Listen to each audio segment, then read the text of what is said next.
The bitter February wind howled across the Wyoming plains, cutting through Abigail Foster's worn coat as if it wasn't there at all. The abandoned cabin she'd found as night fell had been a blessing, but now, sitting in complete darkness with no matches and no candle, she wondered if she'd survive until morning. The temperature was dropping fast, and her fingers had long since gone numb. 18 years of life hadn't prepared her for this alone in the wilderness. Miles from Opal, with nothing but the clothes on her back and the crushing weight of her father's death still fresh in her mind. The sudden creak of the cabin's wooden door made Abigail freeze in terror. A beam of light cut through the darkness, attached to a lantern held by a tall silhouette. She pressed herself against the wall, searching frantically for anything to use as a weapon. "Why are you alone?" a deep voice asked, the lantern light now revealing a man in his mid-20s, dust covering his trail-worn clothes. The flame illuminated a face weathered by sun and wind, yet his eyes, kind despite their wariness, caught her attention immediately. I have nowhere else to go," Abigail replied, her voice barely above a whisper. "Please, I'm not looking for trouble." The stranger stepped fully into the cabin, closing the door against the cold. "Neither am I, madam. Name's Luke Jameson. Most folks call me Luke." He set the lantern on a rickety table, the light casting long shadows across the cabin's interior. "This is my line shack. Use it during roundup season." Abigail swallowed hard. "I didn't know anyone owned it. I can leave in this weather. That'd be a death sentence." He removed his hat, revealing dark hair that curled slightly at the ends. "You got a name, Abigail. Abigail Foster." She straightened her spine, determined not to appear as desperate as she felt. "My father passed 3 days ago. The bank took our farm this morning." Luke nodded slowly, understanding passing across his features. "Well, Miss Foster, I can't in good conscience leave you here without heat or light." He moved toward the small fireplace, kneeling to arrange kindling from a stack nearby. "Mind telling me how you ended up this far from town?" Abigail watched as he expertly built a fire, striking a match from his pocket. The small flame caught quickly, illuminating his profile. "I was heading to my aunt's place in Laramie. The stagecoach left me at the crossroads, but I took a wrong turn when the snow started. By the time I realized my mistake, it was getting dark." The cowboy nodded, adding larger pieces of wood as the fire grew. "That crossing can be confusing even for folks who know the area." He stood, brushing his hands on his pants. "You're about 15 miles from Opal in the wrong direction." Warmth began to fill the small cabin, and Abigail felt tears threatening. She blinked them back, unwilling to appear any weaker than she already did. "I have a little money. I can pay you for shelter tonight." Luke's expression softened. "Keep your money, Miss Foster." "I wouldn't take payment for basic human decency." He removed his saddlebags from his shoulder, pulling out jerky and hardtack. "It's not much of a meal, but it'll keep your strength up." Abigail hesitated before accepting the food. "Thank you, Mr. Jameson. Just Luke is fine." He settled on a wooden crate across from her. "I work for the Rockingham Ranch. Was checking fence lines when I saw smoke coming from the chimney earlier. Figured I'd better investigate." As Abigail chewed the jerky, she studied the cowboy. He wasn't handsome in the traditional sense, but there was something appealing about his face, honest eyes, a strong jawline, and a quiet confidence that spoke of a man comfortable in his own skin. "So what's your plan now?" Luke asked, breaking the silence. Abigail swallowed hard. "I still need to get to my aunt's. She doesn't know I'm coming, but she's the only family I have left." Luke nodded. "I can take you to Opal tomorrow. You can catch the eastbound stage from there." He stood, moving to the window to check the weather. "Storm's getting worse." "We're in for a long night." Abigail wrapped her arms around herself despite the growing warmth from the fire. "I've imposed enough. I can make my own way in the morning." Luke turned, a hint of amusement crossing his features. "Miss Foster, I don't mean to be blunt, but you'd freeze to death before making it 5 miles. These Wyoming winters don't forgive mistakes." The truth of his words stung. Abigail had always prided herself on her independence, a necessity after her mother died when she was 12, leaving her to care for her father and their small farm. Now, she had no choice but to accept help from a stranger. "I appreciate your kindness," she finally said. Luke returned to the fire, adding another log. "Get some rest. I'll take first watch." "First watch? This cabin's not exactly in friendly territory. Rustlers sometimes use these parts to move stolen cattle." He patted the revolver at his hip. "Just a precaution." Abigail nodded, suddenly aware of how vulnerable she'd been sitting alone in the dark. She settled onto the thin bedroll Luke had laid out for her near the fire, her exhaustion finally catching up. "Mr. Jameson, Luke," she said softly as sleep began to claim her. "Thank you for bringing the light." The last thing she saw before closing her eyes was his slight smile and nod, his figure silhouetted against the dancing flames. Dawn broke with a soft pink glow across the snow-covered landscape. Abigail woke to find Luke already awake, tending to the fire and brewing coffee in a battered tin pot. "Morning," he said, noticing her stirring. "Sleep well." Abigail sat up, smoothing her hair self-consciously. "Better than I expected to." She accepted the tin cup of coffee he offered. "Did you sleep at all?" "Enough," he replied, though the shadows under his eyes suggested otherwise. "Storm passed during the night. We should be able to make it to Opal by midday." As Abigail sipped the strong black coffee, she considered her situation. "I don't want to delay you from your work." Luke shrugged. "Ranch owner knows where I am. Getting you safely to town takes priority over fence mending." They ate a sparse breakfast of the remaining jerky and hardtack before preparing to leave. Luke efficiently packed his few belongings, then helped Abigail wrap an extra blanket around her shoulders for warmth. "My horse can carry us both," he explained, leading the way outside where a sturdy bay gelding waited patiently. "It'll be a bit cozy, but it's better than walking." Abigail hesitated. The propriety of riding with a man she just met warred with the practicality of the situation. In the end, practicality won. Luke helped her mount, then swung up behind her. "Hold on," he instructed, reaching around her to take the reins. The ride to Opal was slow but steady. Luke guided his horse carefully through the snow-covered terrain, occasionally pointing out landmarks or sharing brief stories about the area. Abigail found herself relaxing despite their proximity, lulled by his deep voice and the rhythmic movement of the horse. "How long have you been working at the Rockingham?" she asked after they'd been riding for about an hour. "Going on 5 years now," Luke replied. "Started as a ranch hand, worked my way up to foreman last spring."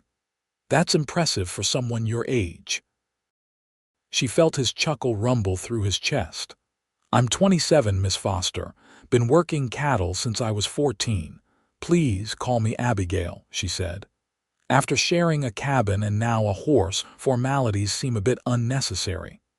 "Abigail, then."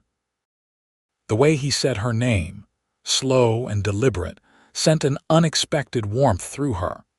They continued in companionable silence until the outline of Opal appeared in the distance. The small town consisted of a main street with a handful of businesses, a general store, saloon, small hotel, and the stage-coach office. "We should check the stage schedule first," Luke suggested as they rode into town. Several people on the boardwalks turned to look at them curiously. The eastbound might not leave until tomorrow. Abigail felt a flutter of uncertainty. She had limited funds, and a night at the hotel would deplete her resources significantly. As if reading her thoughts, Luke spoke again. "Don't worry about accommodations, Mrs. Turner at the boarding house owes me a favor. She'll put you up for the night." "I can't ask you to do that," Abigail protested. "You didn't ask. I offered." His tone was final as he reined his horse to a stop in front of the stagecoach office. The news inside wasn't good. The station master, a thin man with spectacles perched on his nose, shook his head apologetically. "Next eastbound stage isn't for 3 days. Tracks washed out near Cheyenne from the thaw and refreeze." Abigail's heart sank. 3 days would stretch her meager funds to the breaking point, even with Luke's help for the first night. "Could I send a telegram to my aunt?" she asked. "Perhaps she could wire me some money." "Telegraph lines down too," the station master replied. "Storm took out several poles north of here." Outside, Abigail tried to hide her dismay. "I'll have to find work in town for a few days," she said, more to herself than to Luke. "Surely someone needs help." Luke's expression was thoughtful. "The rocking M is short-handed in the kitchen since Mrs. Holly's broke her ankle. Can you cook?" Abigail's face brightened. "I've been cooking for my father and myself since I was 12. I'm quite good at it, actually." "Then I have a proposition for you. Come work at the ranch for a few days. Room and board included, plus wages. By the time the stage is running, you'll have more than enough for your ticket to Laramie." Abigail hesitated. "The ranch is far from town, about an hour's ride. Not so far that you'd miss the stage, and there are always hands coming and going to bring you back when it's time." The offer was tempting.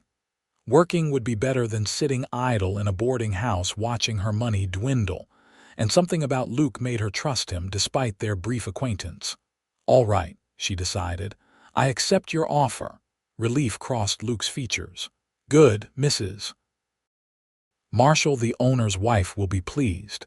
She's been doing the cooking herself, and between us, she's better at giving orders than following recipes." This brought a genuine laugh from Abigail, the first since her father's death. The sound surprised her, and she caught Luke watching her with an expression she couldn't quite decipher.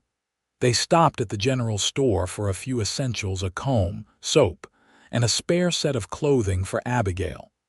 Luke insisted on paying, waving away her protests. "Consider it an advance on your wages," he said firmly. By early afternoon, they were riding away from Opal toward the Rockingham Ranch. The landscape opened up before them: rolling hills covered in snow, distant mountains rising majestically against the clear blue sky. Despite her recent losses and uncertain future, Abigail felt a sense of possibility rising within her. "It's beautiful out here," she remarked, taking in the pristine scenery. "That it is," Luke agreed, though when Abigail glanced back, she found him looking at her rather than the landscape. He quickly averted his gaze, focusing ahead. "We're almost there. You can see the ranch buildings just over that rise." The rocking M was larger than Abigail had expected: a sprawling main house, bunkhouse, barn, and several outbuildings. Smoke rose from the chimney of the main house, promising warmth inside. As they approached, a woman in her 50s emerged onto the porch, wrapping a shawl around her shoulders. "Luke Jameson, where have you been?" she called out, though her tone held more concern than anger. "We expected you back yesterday." Luke dismounted, then helped Abigail down. "Got caught in the storm, Mrs. Marshall, took shelter in the line shack." He gestured toward Abigail. "This is Miss Abigail Foster. She was stranded out there. I've offered her work in the kitchen until the stage to Laramie is running again." Mrs. Marshall's keen eyes assessed Abigail quickly, softening as she noted the girl's proper if somewhat disheveled appearance. "Well, you certainly look like you've had a rough go of it, dear. Come inside and warm up. We can discuss the particulars over tea." Abigail followed the older woman into the house, casting a grateful glance back at Luke, who gave her an encouraging nod before leading his horse toward the barn. The main house was comfortably furnished, with a large fireplace dominating the sitting room. Mrs. Marshall ushered Abigail to a chair near the fire before disappearing to prepare tea. "Luke tells me you've recently lost your father," Mrs. Marshall said upon returning with a tea tray. "I'm very sorry for your loss." "Thank you," Abigail replied, accepting the offered cup. "It's been difficult." Mrs. Marshall nodded sympathetically. "I lost my own father young. It shapes you." She stirred sugar into her tea. "Now about the kitchen position. We've 12 ranch hands to feed, plus Mr. Marshall and myself. Breakfast at sunrise, dinner at noon, supper at sunset. Simple fare, but they work hard and eat accordingly." "I can manage that," Abigail assured her. "I'm used to cooking in quantity." "Good. You'll have your own room off the kitchen, small but private. Sunday afternoons are yours to do as you please." Mrs. Marshall took a sip of her tea. "We pay $5 a week, which is generous for room and board included." It was indeed generous. Abigail would have enough for her ticket and then some after just 1 week. "That's more than fair, thank you."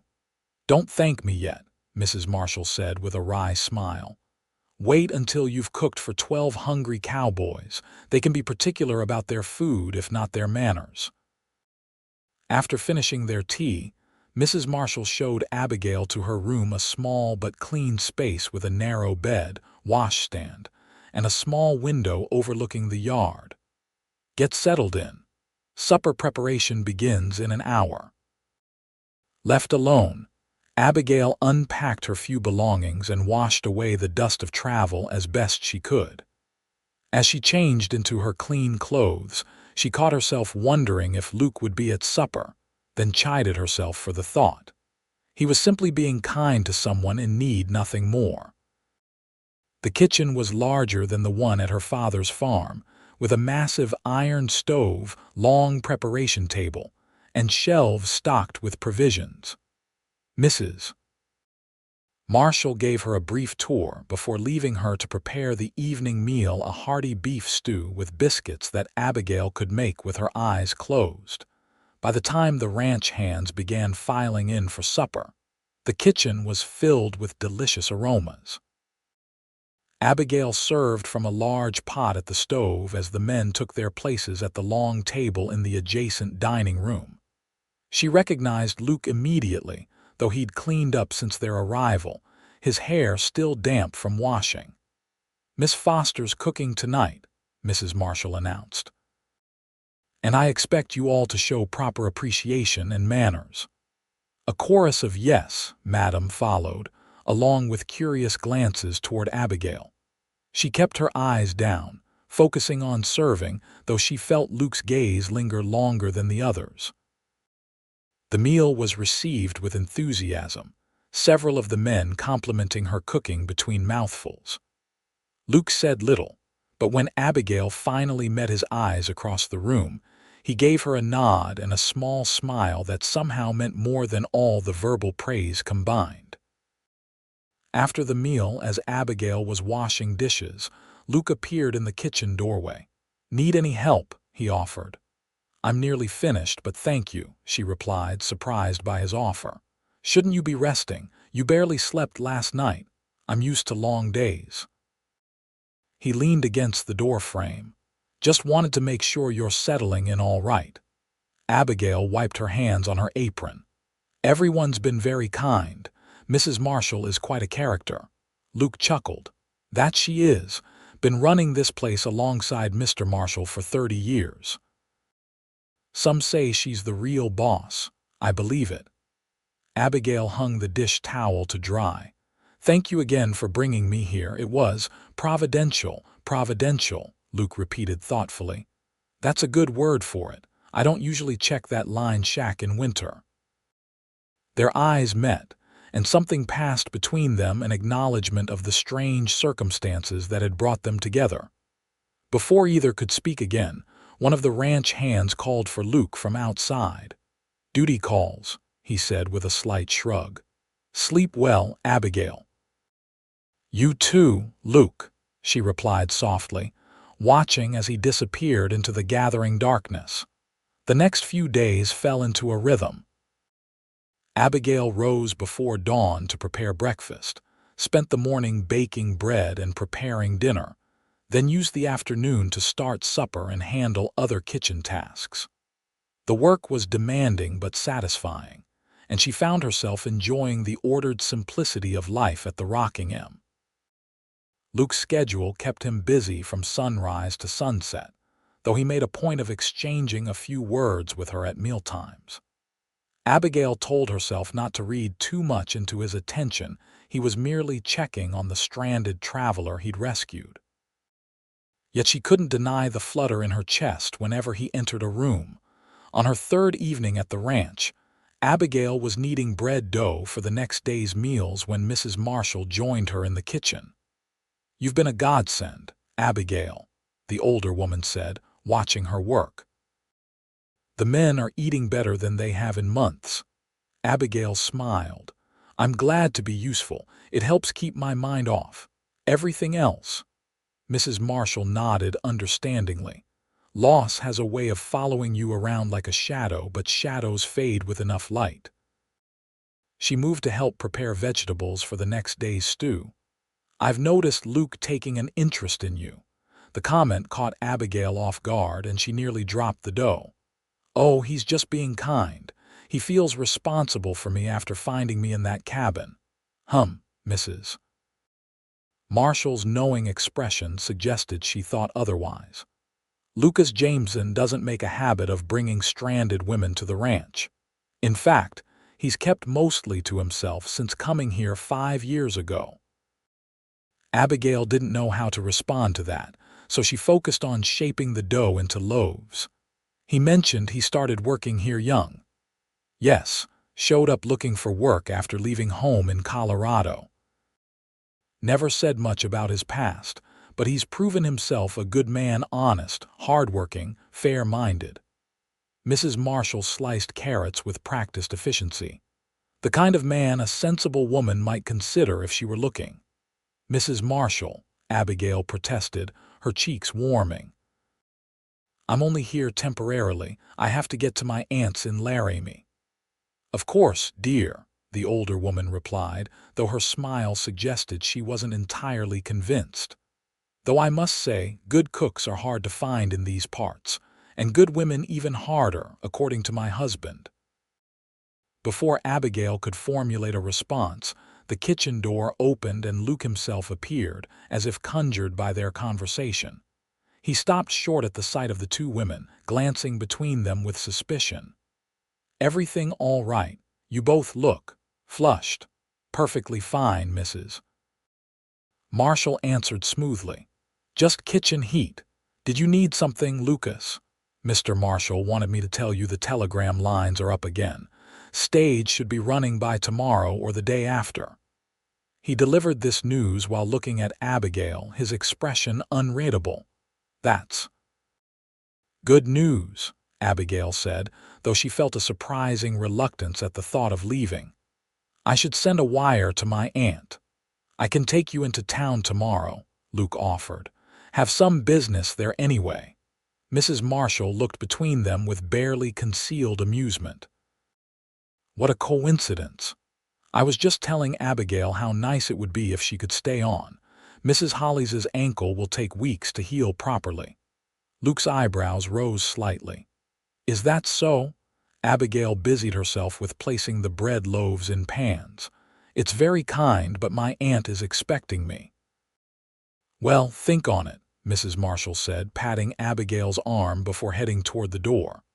"No need to decide tonight." After she left, an awkward silence fell between Abigail and Luke. He shifted his weight from one foot to the other, hat in hand. "Mrs. Marshall can be persistent," he finally said. Abigail smiled despite herself. "I noticed that. Would you really want to stay?" The question seemed to surprise Luke himself as much as it did Abigail. I mean, it's hard work and Opal's not much compared to Laramie. Abigail considered the question honestly. I don't know. I've never been to Laramie, actually. My aunt and I have only corresponded by letter since my mother died. She might not even want me there permanently. Luke nodded slowly. Well, there's no rush to decide. The position is yours for as long as you want it, according to Mrs. Marshall. And what do you think? Abigail asked, surprising herself with her boldness. Luke's eyes met hers, warm and sincere. I think the place is brighter with you here. The simple statement, delivered without artifice, touched Abigail deeply. Before she could respond, Luke cleared his throat and continued. I'll come by around 10 tomorrow to take you to town, if that suits you. Yes, that would be fine, thank you. He nodded and turned to leave, then paused at the door. For what it's worth, Abigail, I'm glad I found you in that cabin, even if you do decide to leave. With that, he was gone, leaving Abigail to wonder at the strange turn her life had taken and where it might lead next. The ride to Opal the following morning was mostly silent, though not uncomfortably so. The crisp winter air felt fresh against Abigail's face, and the landscape sparkled with sunlight on snow. Luke rode beside her on a borrowed horse, occasionally pointing out features of the land or sharing brief anecdotes about the area. This region changes completely in summer, he told her as they crested a hill overlooking the town in the distance. Wildflowers everywhere, and the grass turns this golden color that catches the light just so. It sounds beautiful, Abigail replied, trying to imagine it. Different from Nebraska where I grew up, flatter there. You miss it. Nebraska, Abigail considered the question. I miss what it was the farm when my mother was alive, when things were simpler. But there's nothing left for me there now. Luke nodded, understanding in his eyes. Sometimes the hardest part of moving forward is letting go of what's behind. His words held a note of personal experience that made Abigail curious. Is that why you left Colorado? A shadow crossed his face briefly. Something like that. They rode in silence for a while longer before Luke spoke again. Mrs. Marshall wasn't exaggerating about wanting you to stay, you know. Even Mr. Marshall commented on how much better the food is. Abigail laughed softly. High praise from a rancher, I suppose. The highest. Luke's smile reached his eyes, crinkling the corners. And not just the cooking.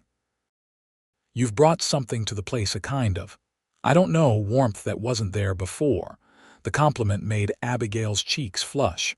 You hardly knew the place before I arrived. 5 years is long enough. His voice grew serious. Long enough to know when someone changes things for the better. Before Abigail could respond, they reached the outskirts of Opal. The small town was bustling with more activity than on her previous visit, wagons and riders moving along the main street. Let's check the stage schedule first, Luke suggested as they dismounted in front of the office. The news inside confirmed what they'd heard: the eastbound stage would depart the following morning at 9. Abigail purchased her ticket to Laramie, the transaction feeling oddly final as she handed over the money. Need to send that telegram? Luke asked as they stepped back onto the boardwalk. Yes, I should let my aunt know I'm coming. They walked to the telegraph office, where Abigail composed a brief message informing her aunt of her arrival time in Laramie. As the operator counted out the words, Abigail felt a growing sense of uncertainty. Was she making the right choice? Her aunt, while always cordial in her letters, had never explicitly invited Abigail to live with her. And now, having spent nearly a week at the Rockingham, the prospect of starting yet another new life among strangers in Laramie seemed less appealing than it had before. Luke must have sensed her doubt, for he spoke quietly as they left the telegraph office. Second thoughts, Abigail sighed. I'm not sure what I'm doing, to be honest. My plan made perfect sense when I was desperate and alone, but now you have options," Luke finished for her. "Yes, exactly." They walked toward the general store where Abigail needed to purchase a few personal items for her journey. As they passed the saloon, the doors burst open and two men stumbled out, locked in a drunken scuffle. One of them careened into Abigail, knocking her off balance. Luke reacted instantly, steadying her with one hand while the other shoved the man back. "Watch yourself," he warned, his voice taking on an edge Abigail hadn't heard before. The man, red-faced and unsteady, squinted at Luke. "Well, if it ain't the Rockingham foreman." His words slurred together. "Still playing Cowboy, Jameson? Or should I say still hiding?" Luke's expression hardened. "Move along, Parker, you're drunk." "Ain't we all entitled to our secrets?" Parker continued, ignoring the warning. "Some just bigger than others." "That's enough," Luke said firmly, positioning himself between Parker and Abigail. "Go sleep it off." The second man, slightly more sober, tugged at Parker's arm. "Come on, Sam, not worth it." With a final sneer, Parker allowed himself to be led away. Luke remained tense until they disappeared back into the saloon, then turned to Abigail with an apologetic expression. "Sorry about that. Sam Parker's had a grudge against the Rockingham since Mr. Marshall refused to hire him last spring." Abigail nodded, though she sensed there was more to the exchange than Luke was admitting. "Are you all right? He seemed to be implying something." "Just drunk talk." Luke dismissed it, though his eyes didn't quite meet hers. "Let's finish our errand so we can head back before dark." They completed their shopping in relative silence, Luke clearly preoccupied with his thoughts. As they prepared to leave town, Abigail made a decision. "Would it be possible to send another telegram before we go?" she asked. Luke looked surprised but nodded. "Of course." Back at the telegraph office, Abigail composed a second message to her aunt. "Arriving as planned, stop considering temporary position in Opal stop. Will write with details stop Abigail." As they rode back to the ranch, Abigail felt lighter, as if she'd given herself permission to consider a future different from the one she'd planned. "I've decided to take the stage tomorrow," she told Luke as they neared the Rockingham. "But I'm going to explain the situation to my aunt and ask if I might stay in Opal for a while, at least until Mrs. Hollis recovers." The relief in Luke's expression was unmistakable. "Mrs. Marshall will be pleased. And you?" Abigail dared to ask. Luke's gaze was steady and warm. "Very pleased." That evening, after serving supper, Abigail found herself sitting on the porch despite the cold. The stars were incredible here, so many more than she'd ever seen in Nebraska, scattered across the velvet darkness like diamond dust. She heard the door open behind her, and wasn't surprised when Luke settled onto the porch step beside her, offering a blanket which she gratefully accepted. "Can't sleep?" he asked. "Just wanted to see the stars one more time before I go," she admitted. In case I don't come back." Luke was quiet for a moment, looking up at the night sky. "Earlier today in town." "What Parker said, you don't owe me any explanations," Abigail interrupted gently. "Maybe not," Luke agreed, "but I'd like to give you one anyway." He took a deep breath. "I didn't leave Colorado by choice. I left because I had to." Abigail waited, giving him space to continue at his own pace. "My father was a banker in Denver. Well-respected, powerful. He was also embezzling from his clients." Luke's voice was flat, as if distancing himself from the memory. "When it was discovered, he killed himself rather than face the consequences, left my mother and me to deal with the aftermath." "Luke, I'm so sorry." He shook his head slightly. "There's more. Some of the people he stole from wanted someone to pay. They didn't care that I had nothing to do with it. So I left, changed my name slightly, it was Jameson with an I before, and started over out here." "That's why Parker's comment bothered you," Abigail realized. He knows something about your past. He suspects, at least. Recognized me from Denver years ago, though he's never had proof." Luke turned to look at her directly. "I'm not ashamed of who I am, Abigail. But my father's actions still follow me. It's one of the reasons I've kept to myself." Abigail considered his words carefully. "We all have parts of our past we'd rather leave behind. It doesn't define who we are now." "No," Luke agreed softly, "but it shapes us nonetheless." They sat in silence for a while, the cold gradually seeping through the blanket. Finally, Luke stood and offered Abigail his hand. "You should get some rest if you're taking the morning stage." She allowed him to help her up, but didn't immediately release his hand. "Thank you for telling me. It can't have been easy." "Easier than I expected," he admitted, his thumb brushing lightly across her knuckles. "Safe journey tomorrow, Abigail, and I hope we see you again soon."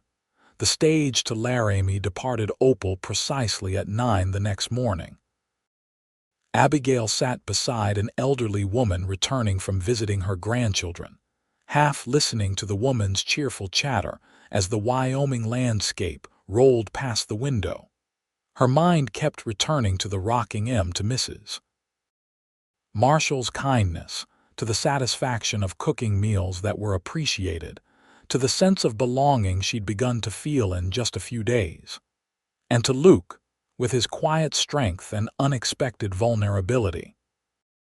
Luke, who had appeared at the stage-coach office just before departure, handing her a small package wrapped in brown paper.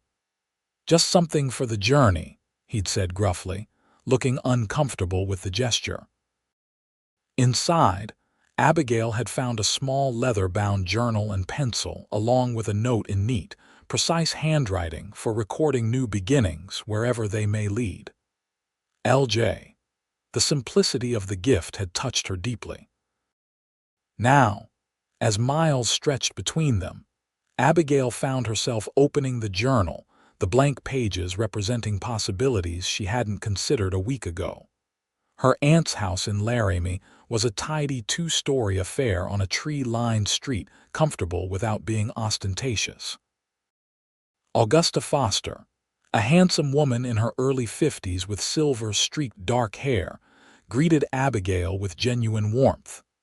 "My dear girl, I'm so sorry about your father," she said, embracing Abigail in the parlor after the housekeeper had taken her meager belongings upstairs. "If I'd known things were so difficult, I would have insisted you come sooner." "Thank you for having me now," Abigail replied, taking in the well-appointed room with its matching furniture and landscape paintings. "Your home is lovely." "It's your home now, too, for as long as you wish," Augusta assured her, pouring tea from a china pot that Abigail suspected cost more than everything her father had owned.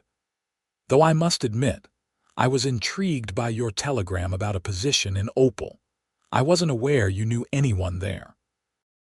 Over tea, Abigail shared the story of her journey, the wrong turn in the snowstorm, Luke finding her in the cabin, and her brief employment at the Rocking M Ranch. She found herself speaking at length about Luke, only realizing how much she'd said when she caught her aunt watching her with knowing eyes. "This young man sounds quite remarkable," Augusta commented, "and clearly thinks highly of you as well." Abigail flushed. "We're merely acquaintances." "He was kind to someone in need, that's all." Augusta's expression was reminiscent of Mrs. Marshall's knowing looks. "Well, my dear, you're welcome to stay here permanently. I've been rattling around this house alone since your uncle passed 3 years ago. But if you wish to return to Opal for this position, I certainly won't stand in your way." "I don't want to seem ungrateful," Augusta waved away her concern. "Nonsense. You're a grown woman of 18, and I respect your ability to make your own choices. Take a few days to rest and consider your options." The next week in Laramie passed pleasantly enough. Augusta proved to be good company, well-read, interested in current events, and full of stories about her travels with Abigail's late uncle. She introduced Abigail to her circle of friends, mostly widows and wives of businessmen, who were unfailingly polite if somewhat reserved.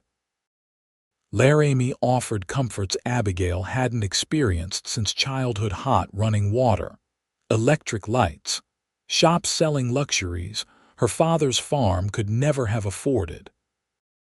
Yet she found herself missing the simplicity of the rocking M, the satisfaction of cooking hearty meals from scratch, the camaraderie of the dining room, the vast open spaces that surrounded the ranch, and she missed Luke.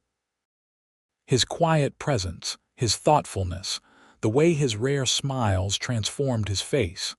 7 days after her arrival, Abigail made her decision. Augusta found her in the parlor, writing in the journal Luke had given her. "You're going back," her aunt stated rather than asked, settling into the chair opposite. Abigail closed the journal. "How did you know?" Augusta smiled gently. "My dear, you look out the window toward the west at least 20 times a day. And you've mentioned the rocking M or its foreman in every conversation we've had." "I'm sorry, don't apologize for following your heart," Augusta interrupted. "I did the same when I married your uncle, against my parents' wishes. Never regretted it for a moment." She reached across to pat Abigail's hand. "I only ask that you write regularly and visit when you can." Relief and gratitude washed over Abigail. "Thank you for understanding." "Understanding?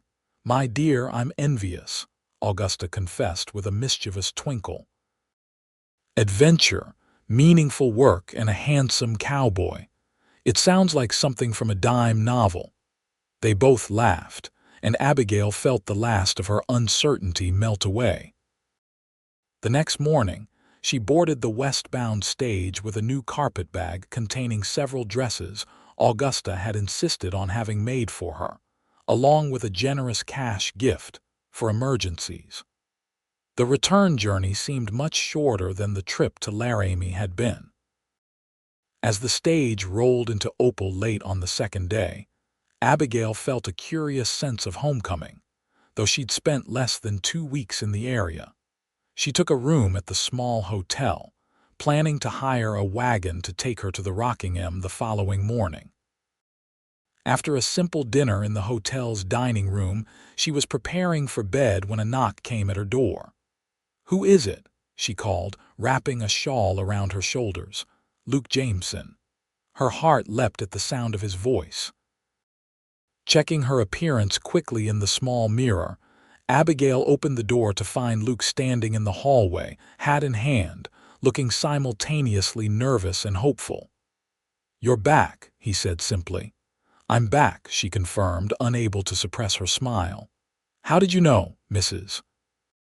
Turner at the boarding house is cousins with the hotel owner.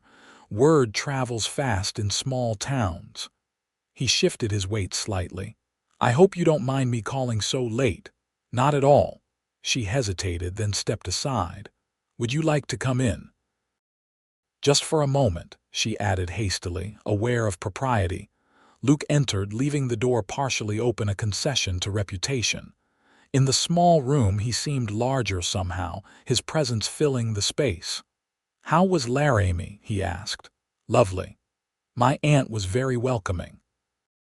Abigail sat on the edge of the bed, gesturing for Luke to take the room's single chair.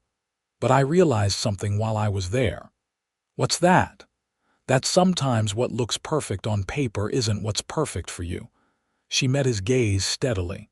"I came back because I want to be here." At the Rockingham, if the position is still available. The tension in Luke's shoulders visibly eased. "It's available. Mrs. Marshall was quite certain you'd return." "Was she?" Abigail couldn't help smiling. "And what about you? Were you certain?" Luke's eyes held hers. "Hopeful, not certain." He leaned forward slightly. "I've learned not to take anything for granted." The sincerity in his voice touched her deeply. "When can I start?" "Tomorrow, if you'd like. I came to town for supplies and can take you back with me in the morning." He stood, seemingly reluctant to leave but aware of the late hour. "I should go, let you rest." Abigail rose as well. "Thank you for coming tonight. It means a lot that you did." Luke nodded, his expression softening. "I couldn't wait until morning to see if the rumors were true." He moved toward the door, then paused. "For what it's worth, Abigail, I'm glad you're back." "So am I," she replied softly. He touched the brim of his hat in a gesture that was becoming familiar. "I'll meet you downstairs at 8. After he left, Abigail sat on the bed for a long time, her heart full of a feeling she wasn't quite ready to name. The return to the rocking M felt like sliding back into a familiar, comfortable routine. Mrs. Marshall welcomed Abigail with genuine delight, and the ranch hands greeted her return with appreciative comments about the quality of meals to come. Abigail settled back into her small room off the kitchen, unpacked her few belongings, and felt a sense of rightness that had eluded her since her father's death. Spring arrived gradually, the snow melting to reveal tender green shoots beneath. As the days lengthened, Abigail's responsibilities expanded beyond cooking. She helped Mrs. Marshall with the vegetable garden, learned to make soap and candles, and occasionally assisted with mending the endless parade of torn shirts and pants that ranch work generated. Her relationship with Luke evolved slowly, built on small moments rather than grand gestures. He began taking his morning coffee in the kitchen while she prepared breakfast, their conversations ranging from books they'd both read to childhood memories to dreams for the future. Sometimes they would walk together in the evenings, just far enough from the main house to watch the sunset paint the mountains in spectacular colors.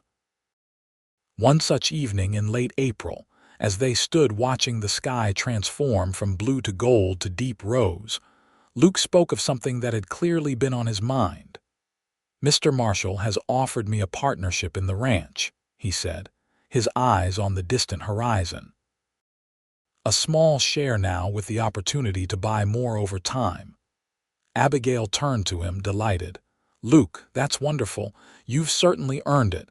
It would mean staying here permanently," he continued, "building a future here." Something in his tone made Abigail's heart beat faster. "Is that what you want?" Luke finally looked at her, his expression open and vulnerable in a way she rarely saw. "It depends." "On what?" "On whether the future I'm building includes you." The words came out in a rush, as if he'd been holding them back for too long. "Abigail, I know it hasn't been that long since we met, but I can't imagine this place my life without you in it." Abigail's breath caught. "Are you saying—" "I'm saying I'm falling in love with you," Luke interrupted gently. "Actually, that's not quite right. I've already fallen. Completely." Joy bubbled up inside her, bright and irrepressible. "I love you too, Luke. I think I started falling that very first night when you brought light into the darkness." Luke's smile was radiant as he closed the distance between them, taking her hands in his. "I'm not asking for promises yet. Just the chance to court you properly, with intentions that everyone can see." "Yes," Abigail answered simply. "I'd like that very much." His kiss was gentle at first, almost reverent, before deepening into something that spoke of longing and promise. When they finally parted, both slightly breathless, the sun had dipped below the horizon, leaving the sky awash in deepening purple. "We should get back," Luke said reluctantly, "before Mrs. Marshall sends out a search party." Abigail laughed, feeling lighter than she had in months. "She'll take one look at us and know exactly what happened." "Probably," Luke agreed, offering her his arm. "She's been dropping hints for weeks." They walked back to the ranch together, the growing darkness no longer something to be feared but a gentle backdrop for new beginnings. The courtship that followed was both traditional and uniquely their own. Luke took Abigail on proper outings to town dinner at the hotel, a church social, even a traveling show that passed through Opal in early summer. They rode together on his days off, exploring the breathtaking landscape that was now her home. In the evenings, they often sat on the porch, sometimes talking for hours, other times simply enjoying each other's presence amid the symphony of night sounds. By midsummer, it was clear to everyone at the Rocking M that their relationship was heading toward permanence. Mr. Marshall officially announced Luke's partnership in the ranch, and work began on expanding the foreman's cabin into a proper home with, Abigail couldn't help noticing, 2 bedrooms. In August, on Abigail's 19th birthday, Luke took her on a picnic to a meadow ablaze with wildflowers, just as he described during their winter ride to town. Under a massive cottonwood tree, with a feast spread before them and the gentle sounds of a nearby creek providing accompaniment, he reached into his pocket and withdrew a small box. "I've been carrying this for 2 weeks, waiting for the right moment," he admitted, his usual confidence giving way to endearing nervousness. "This place, it's where I came when I first arrived in Wyoming, lost and uncertain about my future. I made a promise to myself that someday I'd bring someone I loved here." Abigail's eyes filled with tears as Luke opened the box to reveal a delicate gold ring set with a small pearl surrounded by tiny diamonds. "Abigail Foster, I love you more than I ever thought possible. Would you do me the extraordinary honor of becoming my wife?" "Yes," she answered without hesitation, her voice steady despite her tears. "Yes, with all my heart." The ring fit perfectly, catching the sunlight as Luke slipped it onto her finger. Their kiss sealed the promise between them, sweet and full of joy. "We'll have to write to your aunt," Luke said later as they lay side by side on the blanket, watching clouds drift across the endless blue sky. "Invite her to the wedding." "She'll be thrilled," Abigail replied, still admiring how the ring looked on her hand. "She's been asking about you in every letter." "And your father," Luke's voice grew gentler. "Do you think he would have approved?" Abigail considered the question seriously. "Yes," she said finally. "He would have respected your honesty, your work ethic, and he would have seen how happy you make me." Luke lifted their joined hands, pressing a kiss to her knuckles. "I promise to spend every day trying to deserve that happiness." "You already do," she assured him, shifting to meet his gaze. "Every day since you found me sitting in the dark without a candle and brought light into my life." They were married in October, when the aspen trees turned the mountainsides to gold. The ceremony took place at the Rocking M, with Mr. Marshall giving the bride away and Mrs. Marshall weeping unashamedly in the front row. Augusta traveled from Laramie for the occasion, bringing with her a substantial wedding gift enough to purchase an additional parcel of land adjacent to the ranch. "Consider it your dowry," she told Abigail the night before the wedding. "Your parents would have wanted you to have something of your own to bring to your marriage." The newlyweds moved into the expanded cabin, now a comfortable home with a stone fireplace, bright kitchen, and views of the mountains from every window. Abigail continued to oversee cooking for the ranch hands, though she now had help from a young woman from town. Luke's responsibilities increased with his partnership, but he always made time for his wife, never taking for granted the gift of their life together. Winter came again, bringing with it the anniversary of their first meeting. On that night, Luke built a fire in their hearth and produced a bottle of good wine he'd been saving for the occasion. "To the best wrong turn anyone ever took," he toasted, clinking his glass against hers. "And to the cowboy who brought light," Abigail added softly. As they sat together before the fire, Luke's arm around her shoulders and her head resting against his chest, Abigail reflected on the extraordinary journey that had brought them together. From the darkest moment of her life alone, bereft, with no clear path forward to this place of warmth and belonging, bound to a man whose love had healed wounds she hadn't known how to name. "What are you thinking?" Luke asked, his fingers gently stroking her hair. Abigail smiled up at him. "That sometimes being lost is the only way to be found." Spring brought renewal to the land, and a special joy to their household, the knowledge that their family would grow by one come autumn. Abigail's pregnancy was confirmed by the doctor in Opal, and the news was celebrated throughout the Rockingham. Mrs. Marshall immediately began knitting baby clothes, while Mr. Marshall insisted on ordering a proper cradle from Denver.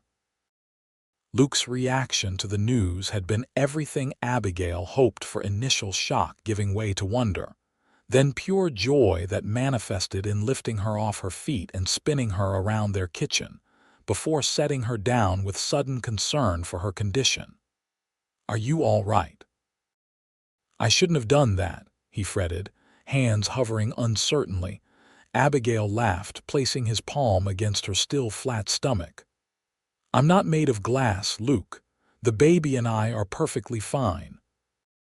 As her body changed with the growing life inside her, Abigail found herself marveling at how completely her life had transformed in just over a year.